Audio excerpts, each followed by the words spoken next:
Gera tave sutikti mamų meditacijoje. Ir šiandien pakviesiu truputėlį sustoti visame tame, kame esi. Tai nereiškia, kad turi atsitraukti iš reikalų, iš buities, nuo vaikų.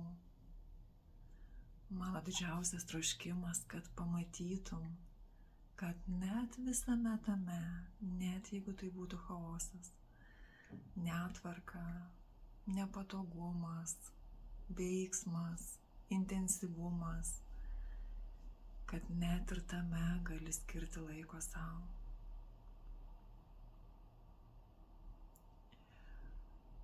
Motinystė nėra apie tobulą laiką. Tobulo laiko mes galim ir nesulaukti. Kas dažniausiai ir nutinka, ar ne? Dėl to mes pervargstam, tampam irzlios, piktos, nelaimingos. Nes vis laukiam, o kada būsiu išgirsta, o kada būsiu pamatyta, o kada mane kas nors supras. Ir tai nenutiks niekada. Jeigu pati neskirsi tam laiko, tam neskirsi akimirkos pažvelgti į save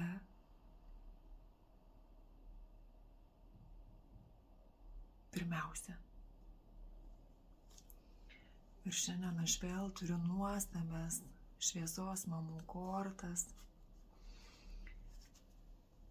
kurios palydės mus šiandien į kelionę.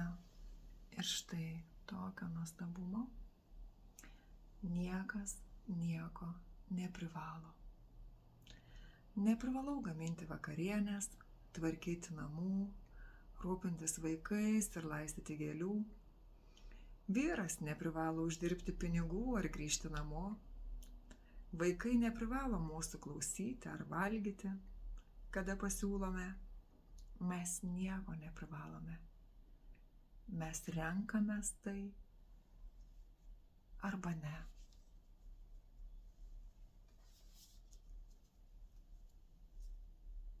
Ir kviečiu pabūti su tą mintim,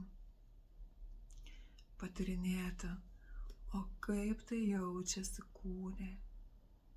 Kaip ta žinia, kad aš nieko neprivalau, jaučiasi mano kūne.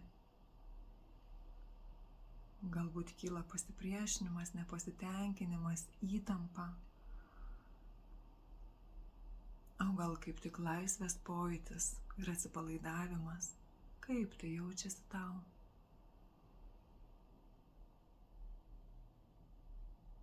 Peržvelk visą kūną.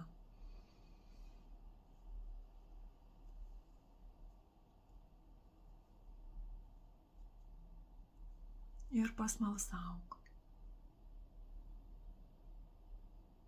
Ir prisimink kvėpuoti.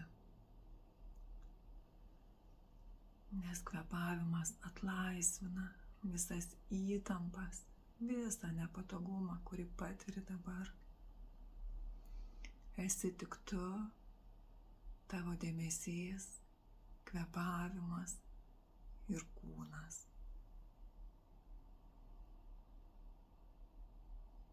Ir žinia, tu nieko neprivalai.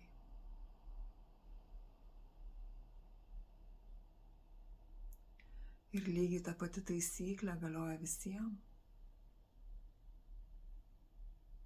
Kaip vienio dėsnis. Lygiai taip pat neprivalo vyras, lygiai taip pat neprivalo vaikai.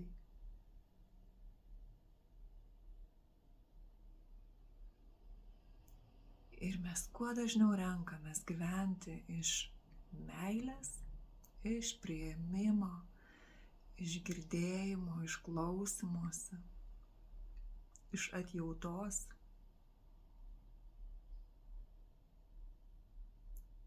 Tuo mums lengviau rinktis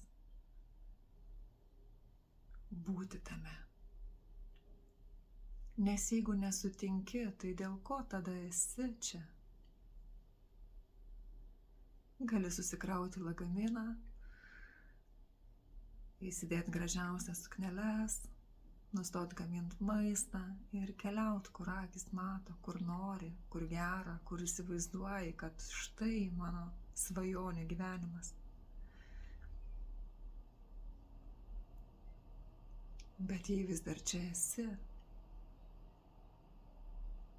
tai ar gali sutikti nors akimirką pabūti tame be priekaišto? Taip, vaikai neklauso. Taip, vyras nesupranta. Taip, aš nepatenkinta. Bet tai dabar yra tikra. Tai ar galiu leisti sau pabūti taip, kaip yra, nebekovojant su tuo, nebenorint, kad kažkas pasikeistų, kad pagaliau atskristų ta fėja su ta burtų suknele ir išburtų man puošniausią suknelę.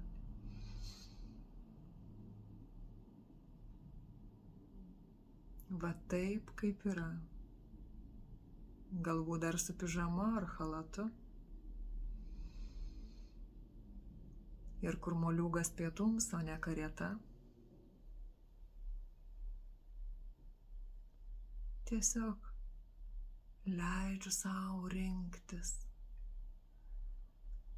Peržvelgiu, ar man tai svarbu, tame, kame esu. Ar noriu tame būti iš tiesų? Ir jeigu taip, tai ką galiu padaryti, kad man būtų geriau?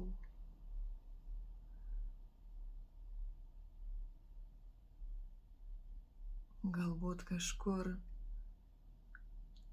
tikiu kažkuria pasenusia tiesa. O gal kažkur kūne užšalus įtampa kaip ledas šaldo viską. Ir leidžiu tam viskam atšilti, atsileisti, pratekėti, kad galėčiau vėl matyti adekvačiai. Ne iš liūdesio, ne iš nuovargio, ne iš trūkumo, o iš tikros savo vidinės tiesos, kurią tikrai žinau. Tai galbūt nedrįstu dar ten pažvelgti.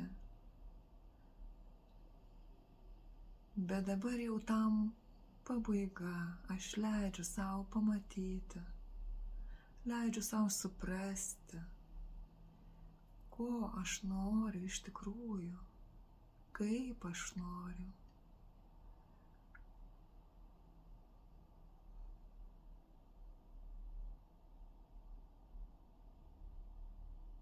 Leidžiu sau tai pajausti.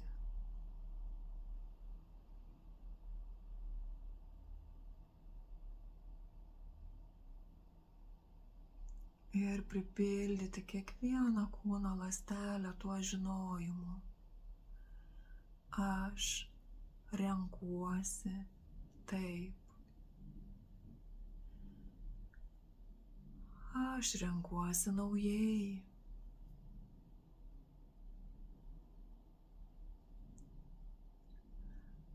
Aš renkuosi šitą, nors dar nežinau galbūt kaip tai pasiekti. Bet tikiu savo vidinę išmintim, savo aukštesniuoju aš. Duodu jam ranką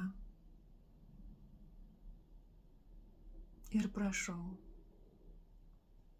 palydėk mane tiesiausiu keliu.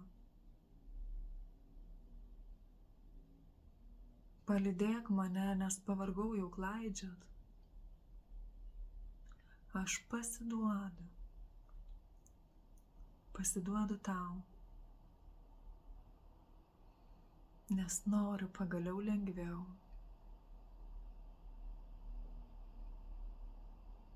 Ir tikiu, kad man tai prieinama.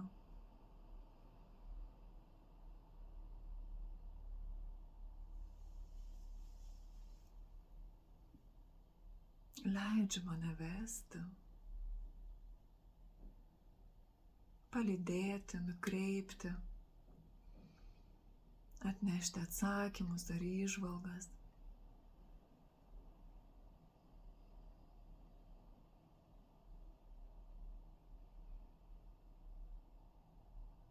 Ir tai ne visada gali džiuginti, nes gali būti kitaip, nei įsivaizdavau, nei norėjau, nei planavau.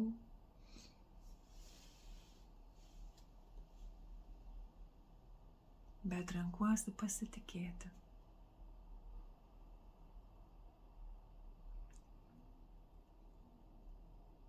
Nes net mano aukštesni vedliai, aukštesnės jėgos neprivalo man padėti. Jos renkasi. Jos visada renkasi tave.